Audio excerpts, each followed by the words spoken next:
Hi everybody and welcome back to my kitchen. Today on the menu is a very simple recipe that I love to do during watermelon season. It is a cold soup, a watermelon gaspacho. And if you've never thought about putting together tomatoes with watermelon, this is going to launch you into a new period in your life because they are really, really delicious together. So I've got some fresh tomatoes here that I'm just going to cut up irregularly. I've got to cut up a red pepper, and then I've got to cut up all of this watermelon. I've got the rest of my ingredients setting out here, but the first task is just to do this basic vegetable prep.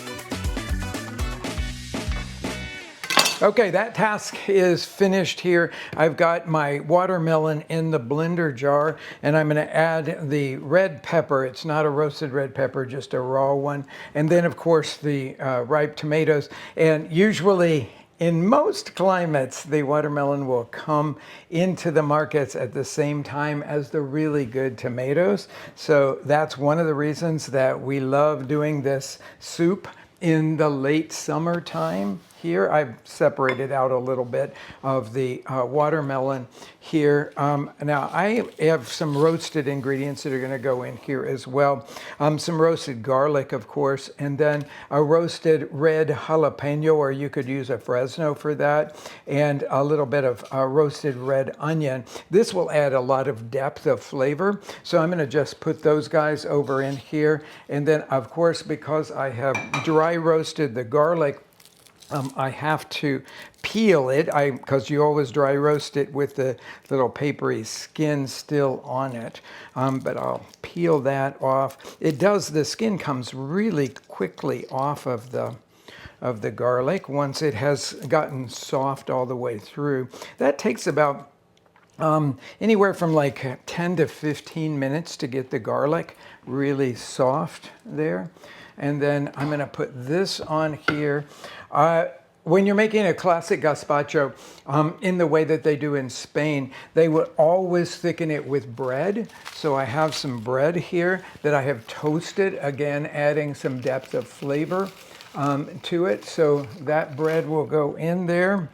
And I have some champagne vinegar or any kind of light vinegar. You could even use a white wine vinegar for this, but something with a light flavor. So I'm going to pour that in there and then put the top on, and I'm just going to make a puree. Now, I didn't say that the watermelon I'm using is a seedless watermelon, so you can just put it in here. It's very easy to work with, but if yours has seeds, you're going to want to get most of those out because otherwise you'll have little black flecks all through your beautiful watermelon gazpacho.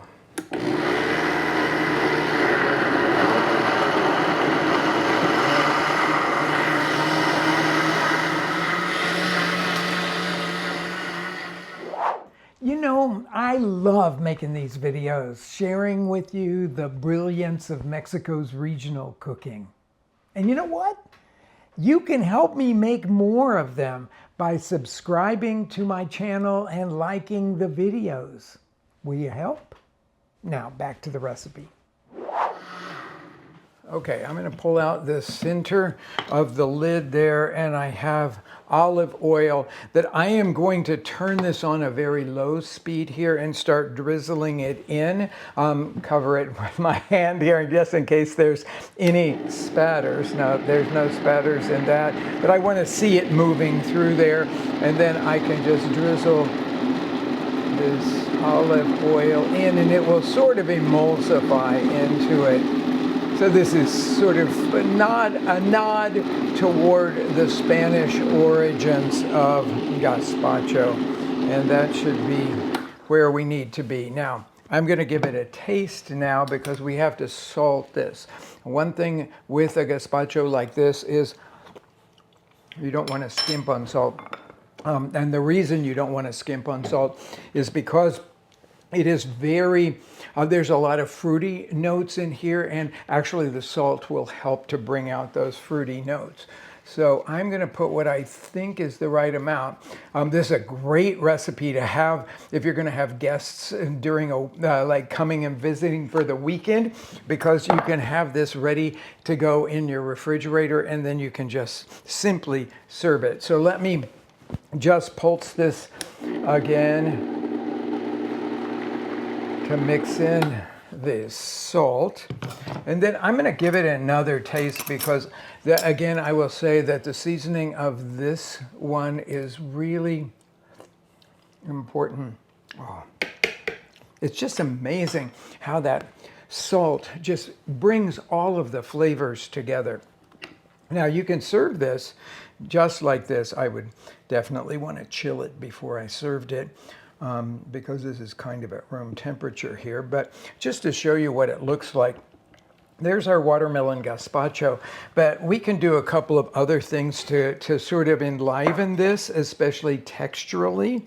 And you're seeing me do what I like to do with cucumbers, which is to slightly peel them just simply by cutting the sides of them off to make it sort of squared. That way I can cut it like this, flip it over, cut it again, and then do little cubes that have a little bit of that cucumber peel still on them.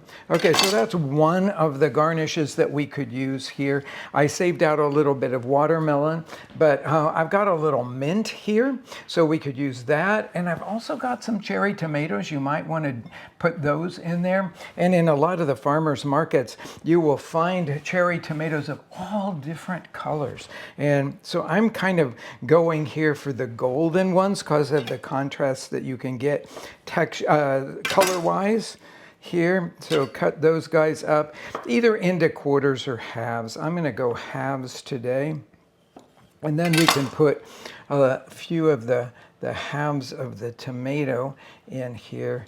Top it off with a little of this cucumber here.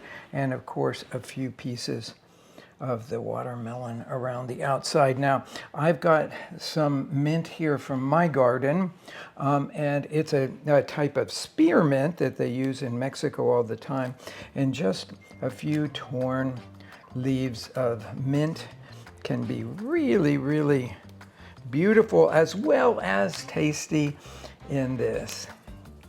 Now, I am so ready to have a taste of this because this is literally one of my absolute favorite soups during the warm weather months when both tomatoes and watermelon are in season in my farmer's market. Provecho.